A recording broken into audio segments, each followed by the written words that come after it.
Yes, then YouTube, we are back with another video on the Wolf of an Aston Villa podcast, brought to you by myself, Connor Wolf, as my LED lights have just turned off randomly.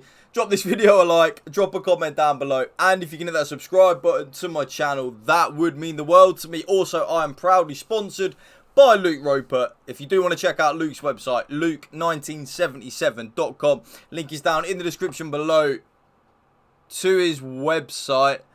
If you do, what the actual hell is going on in my room? Right, my LEDs are doing an absolute madness. Fair play. But today's video, I'm just going to get straight into it. If you do have epilepsy or any of that, I am sorry. But we are linked with a youngster from Barcelona. I'm going to show you right now in my bookmarks tweets. Abde Ezzalzouli. Abde Ezzalzouli. I'm just going to call him Abde. Wait, Ezzy Abde. I'm going to call him Abde. Abde. We are willing to pay 40 million euros for him. Ezzy has already received an offer from Aston Villa. What is going on today? Abde prioritises staying at Barcelona but does not rule out leaving.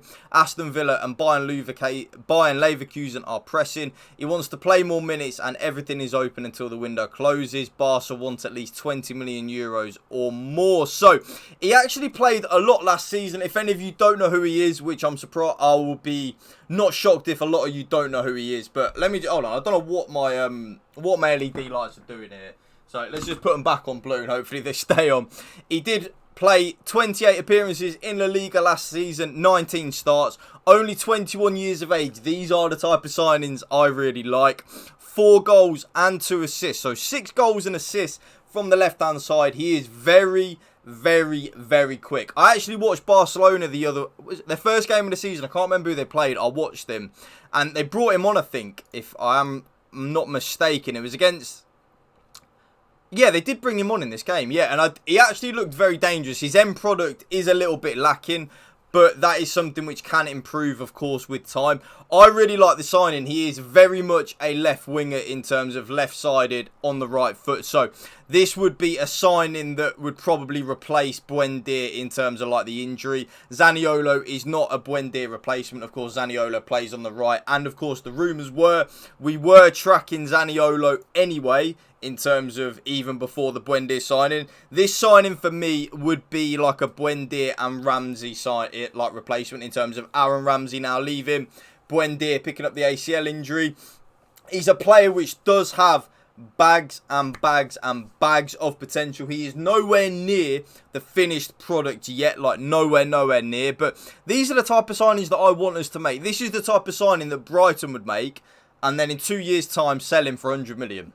Like, this is that type of signing, which I feel like we haven't done really recently in terms of...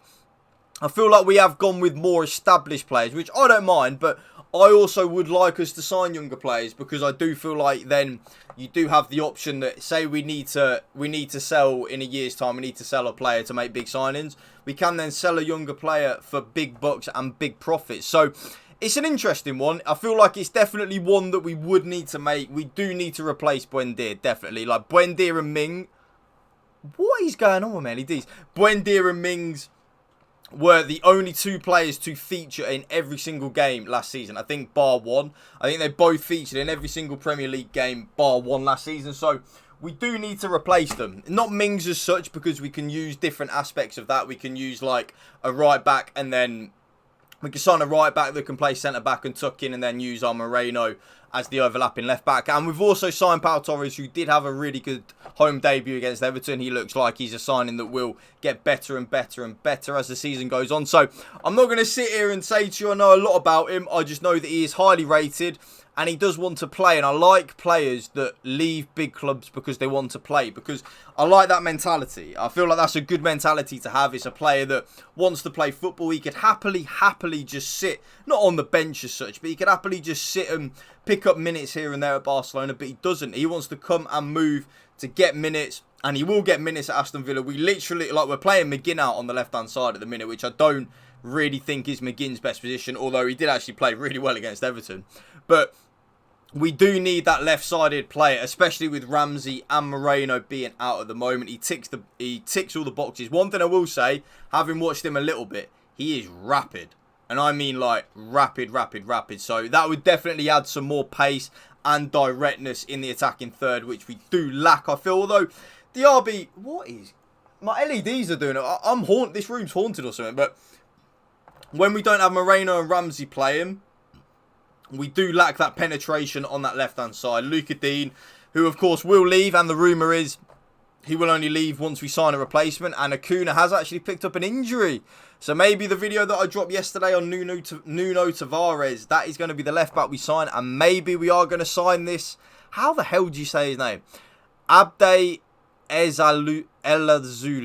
Abde Ezzalzouli is his name. So it'll be interesting. I don't know a lot about him, like I've said, so I'm not going to sit here and say that I've watched loads. I've seen him this season. Yeah, I watched Barcelona's first game. I think they drew 0-0. I can't remember who it was against, but he looked alright. His end product, though, is something that I do think needs addressing, and that will get better as he gets older, though. Like, Mitoma's 26. I think people forget that. This Eze Abde is only 21, so there's mad potential there. Obviously, come through from Barcelona, so he will be very cultured on the ball. We'll know a thing or two about keeping the ball and the Spanish works. And this is a signing that I suspect will be heavily Monchi and Unai Emery based. So I'm all for it. That is going to be the end of the video, as my LED lights have probably given you an epileptic fit. I do apologise.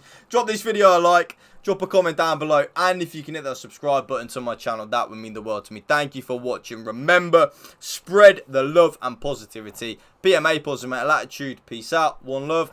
Up the Villa.